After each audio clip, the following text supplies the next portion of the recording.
প্রিয় দর্শক শ্রোতা, আমরা এই যে ষোলরশি গ্রামের ভিতর দিয়া ফরিদপুর যাওয়ার জন্য অটো দিয়ে আসছিলাম, কিন্তু দুর্ভাগ্য যে এখানে আইসা এই যে বাড়ির কাছে এসে এই যে রাস্তাটা এইভাবে ভাঙ্গার কারণে অটো দিয়ে আর ওই পারে যাইতে পারলাম না পাওয়ার পরে স্থানীয় লোকজনের কাছে জানতে চাইলাম যে আসলে কি অবস্থা, এটা সংস্কার হয় না কেন, কি অবস্থা, এটা সংস্কার করেন না কেন আপনারা? এটা কিন্তু চেয়ারম্যানের কিন্তু তথ্য হইল না, এটা চেয়ারম্যান আয় না, চেয়ারম্যানের বারে ফোন দেওয়া হয়েছে রাস্তা দেখবার লাগে আয় না। ষোলশি একটা প্রাথমিক বিদ্যালয়, একটা স্কুল আছে, বাড়ির সামনে একটা বড় একটা বাংতি, যানবাহন চলতে পারে না, অ্যাক্সিডেন্ট দুর্ঘটনার সমস্যা 2-3 বছর ধরে। আজ 5 বছর ধরে আপনি যাইতে আছে লিস্কা কুদুর মাটি ফেলা পিটেনতে, রাস্তার মাঝে কোনো খবর নাই, কিস্তা নাই।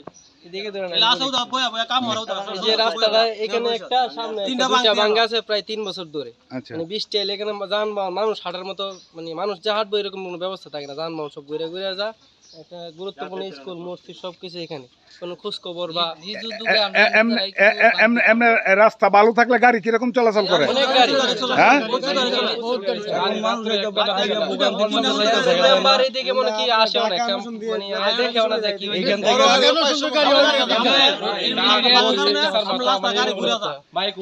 মানে এই রাস্তাটার কাছে এসে দাঁড়ানোর পরে যখন গাড়ি নিয়ে আমরা যাইতে পারতেছিলাম না, তখন দেখি আশেপাশের লোকজন অনেকেই এসে জড়ো হয়েছে এবং ওনাদের যে মনের ক্ষোভ এবং দুঃখ সেটা বলছে যে অনেক গাড়ি ঘোড়া চলাচল করে, কিন্তু তারপরেও এই রাস্তাটার সংস্কারের অভাবে এই রাস্তাটা এখন পায়ে হাইটে যাওয়ার মতো অবস্থাটাই নষ্ট হয়ে গেছে।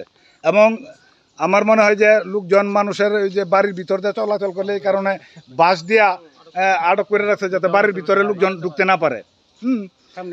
তো এই বাংতিটা ছাড়াও সামনে আরেকটা বাংতি আছে।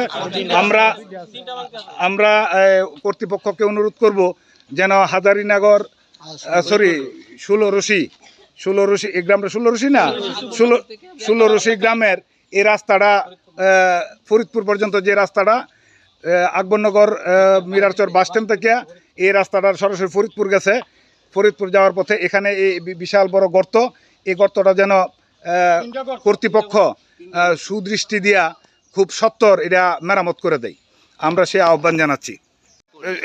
ষোলরশি গ্রামের আরেকটা ভাঙতি, হ্যাঁ, এই যে ভাঙ্গা রাস্তাটা, হ্যাঁ, মানে এরকম অনেকগুলা ভাঙ্গা আছে। হ্যাঁ, এলাকার লোকজন আসলে আমাদেরকে দেখাইতেছে, যেন এই ভাঙ্গাটা রাস্তার এই যে দুরবস্থাটা এটা খুব দ্রুত লোকজন মেরামত করে দেয় বা সংশ্লিষ্ট কর্তৃপক্ষ এলাকার চেয়ারম্যান মেম্বার যাতে এটার সদয় হইয়া এই রাস্তাগুলো মেরামত করে দেয়, এই জন্য ওনারা আবেদন করতেছে। তো কইবেন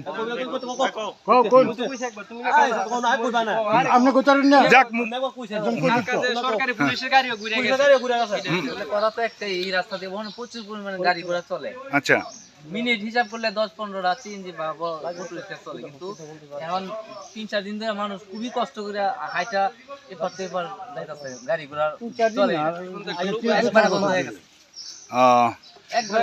আমরা আশা করব যত কর্তৃপক্ষ সদয় হইয়া এই ষোলরশি গ্রামের এই দুরবস্থা থেকে গ্রামের মানুষকে পরিত্রাণ দিবেন এবং খুব দ্রুত এটা মেরামত করবেন।